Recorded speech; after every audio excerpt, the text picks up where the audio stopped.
tell us what the implications of this. And when we say undemocratic, what we literally mean is you just don't need as many votes.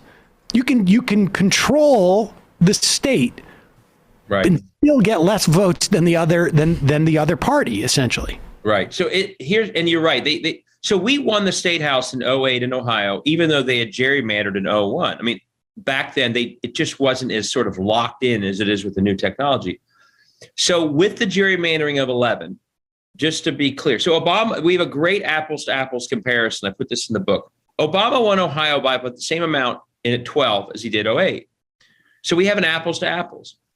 Their gerrymandering was so effective that even though Ohio was blue by about the same number, a 10-8 congressional delegation, 10 Democrat, 8 Republican, 4 years later was 12-4 the other way, and that 12-4 lasted the entire decade, even though the numbers in 8 and 12 were more or less the same. A majority Democratic statehouse went from mid-50s Democrat to 40s Republican to a supermajority the other way. It lasted the whole decade again. And 99% of the districts that were drawn in 2011 held to the rigging the entire decade. And it's even worse than all that. And I go through this because one of the things I'm trying to get people to understand is stop being shocked by the horrific behavior of these state houses. Texas with what they're doing to women's reproductive rights and guns. Once you understand the makeup of these places, you will no longer be shocked, but no one's really dug in. So I said they basically rigged themselves a supermajority in Ohio all decade. And by the way, this is true all across the country. But let's say they have 60 plus seats in that supermajority, no matter what. 17 of those seats for an entire decade averaged 50-point margins of victory. 22 averaged 30, another 12 averaged 20. 50 seats basically were guaranteed a 20 plus margin of victory, 64 or better. The next 12 averaged 10. So it's not just that they get a majority. We're dealing now with a generation of people in office their entire career who've essentially not been in a democratic system. They haven't been in real elections. So everything that we expect people in a functioning democracy to do, they're doing essentially the opposite. Their entire careers are basically as non-democratic officials who win elections that are guaranteed for them. And that's explains so much of why they keep behaving badly and why they're always attacking democracy, because they've never been in it.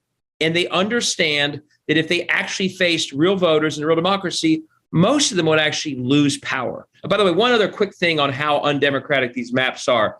18 was a blue wave. It didn't feel like that halfway through election night, but in hindsight, it was a major blue wave. And in multiple states, and this is sort of like Orban-style governance, in Wisconsin, Michigan, and Pennsylvania in particular, Democratic voters, a majority voted decisively for state house members to be Democrats. So the majority spoke.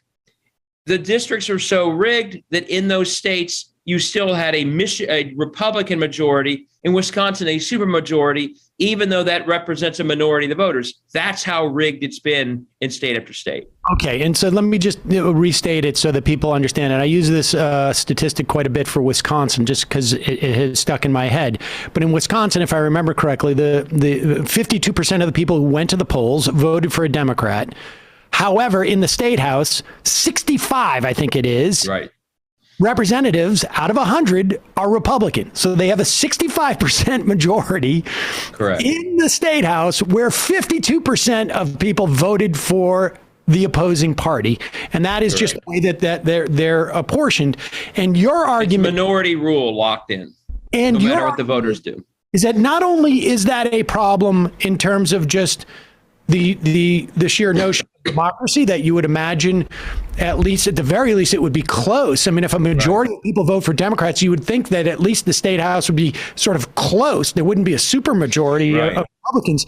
But you're also arguing that it has a qualitative impact on the people who are elected in terms of how far they're willing to go, because they know they are so unaccountable to the voters because of the nature of the gerrymandering in their particular district. Right. And the other thing I go through, and a lot of this stuff I thought through more as I wrote, the things you do to succeed in their non-democratic gerrymandered world, you have to be as extreme as possible to fend off a primary.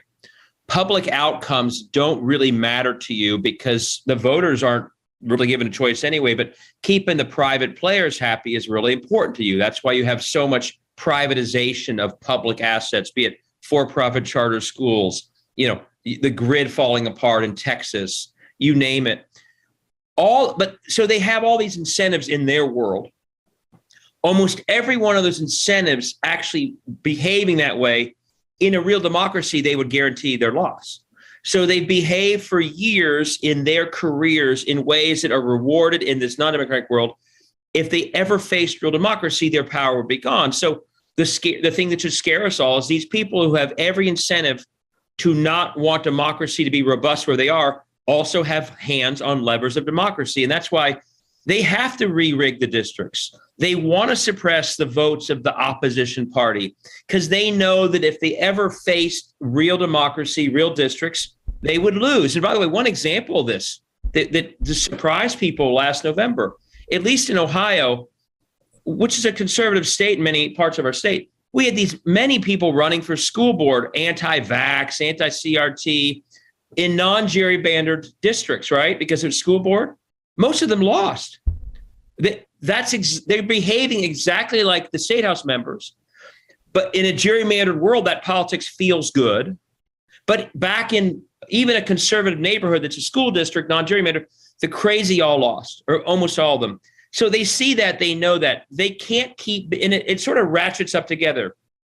They can't keep being as extreme as they are or give so much away to the private as they do unless they keep rigging more extremely. And then the more they rig, the more they can be extreme. And that's why the downward spiral will continue. I don't mean to be so bleak until we get in there to the unaccountable statehouses through federal action, which they need to take, through the way we organize politically, until we bring accountability back and real democracy back in these statehouses.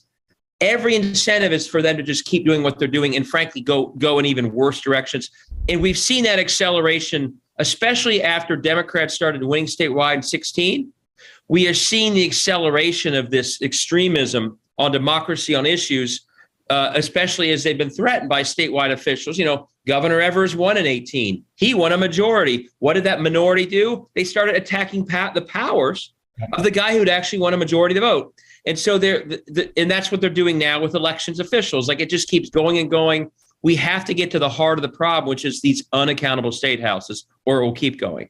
What's your response to states like Illinois, where Democrats were miraculously, in some cases because Republicans dominate statehouses, able to gain power and then are participating in kind of offensive defense by gerrymandering themselves? To me, it's like a little too late, but also speaks to the rot of the system that you talk about. Yeah, I mean, what I would say is I think gerrymandering leads to very poor outcomes long term, no matter what. I mean, you want a robust democracy. I understand that in a world where there aren't rules, you're going to have a race to the bottom.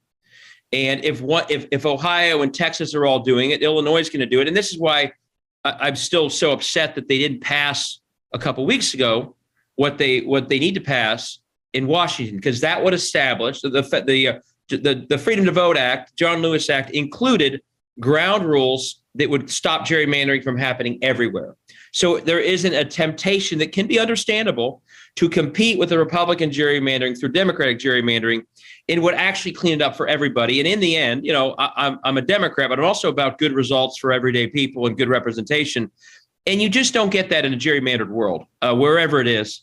Now I will say, a lot of Democratic state houses probably don't meet every standard of good government, but they certainly aren't attacking democracy every day in the way the Republicans are. So I'm not going to also do both sides to it. But ideally, what you would have, and frankly, our big win in Ohio a couple of weeks ago showed this is possible. You would have standards in place that make it so that neither side can truly, seize and keep power through rigging districts. And in the end, if Illinois got a blue legislature, because that's how people vote, which they do. Michigan would be probably blue. Ohio would probably go back and forth. and these people would actually have incentives to be good public officials. A gerrymandered world gives them incentives to do almost the opposite of everything we would want in a good public official.